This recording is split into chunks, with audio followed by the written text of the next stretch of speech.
the biggest difference between financial success and financial failure is how well you manage money. It's simple. To master money, you need to manage money.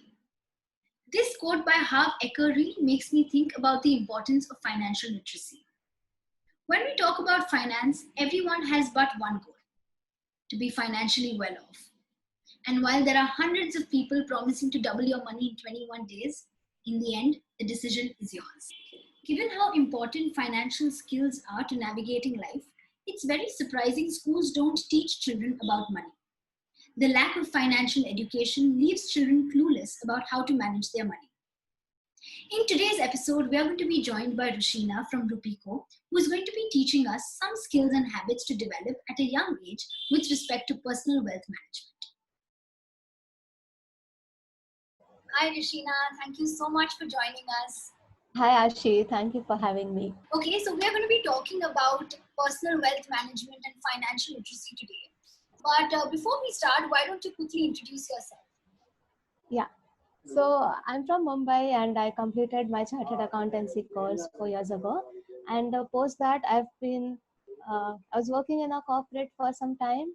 And then a year ago, I switched to starting my own thing. And So is that where you decided to start Rupiko? Like, what was the ideology behind starting Rupiko? So one was that I wanted to do something where I could see impact and really have an impact on people. And why Rupiko specifically is because we saw a lot of people in our friend circle also facing, like they were earning enough but they were not really good with money management.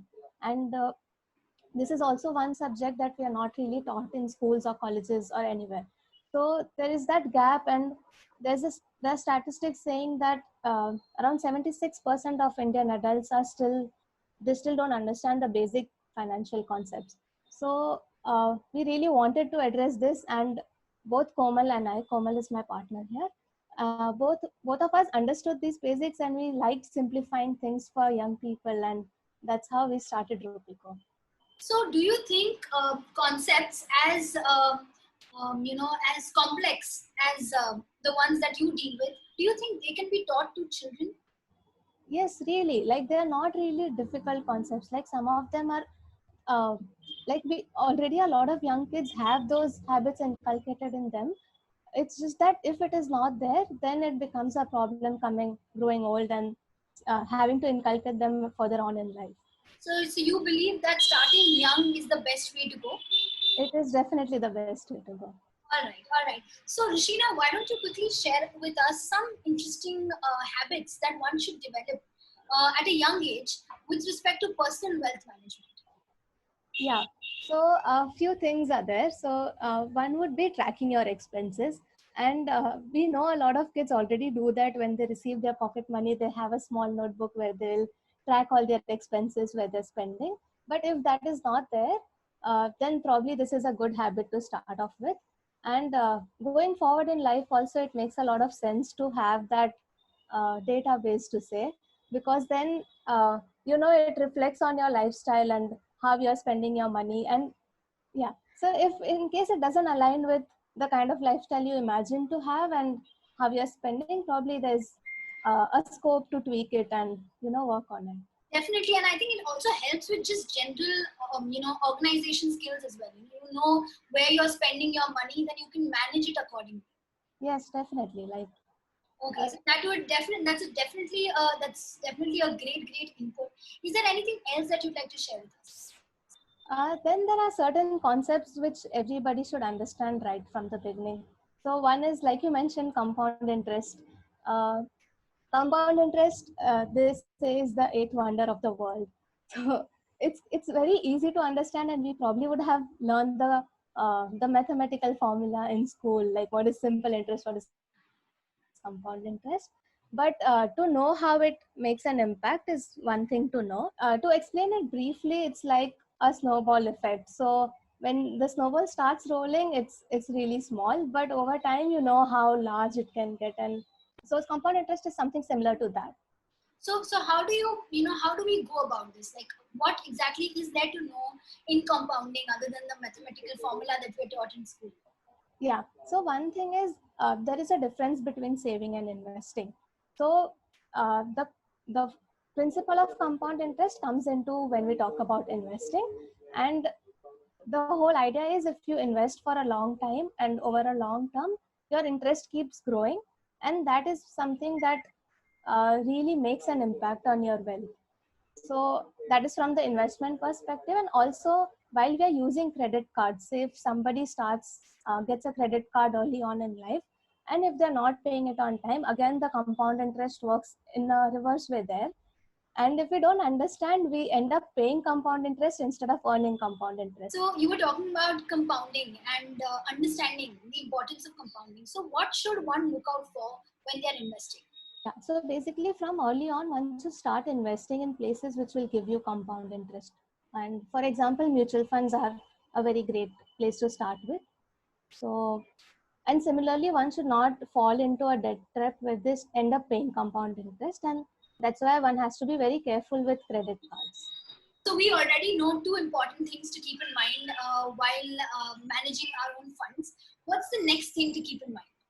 Yeah. So the next thing would be to also make a plan. A plan would be like a budget. So when it comes to organizations, they always have a plan. But as an individual, we probably don't plan how we are going to spend our money. So the next very easy thing to do and also important is to make a budget.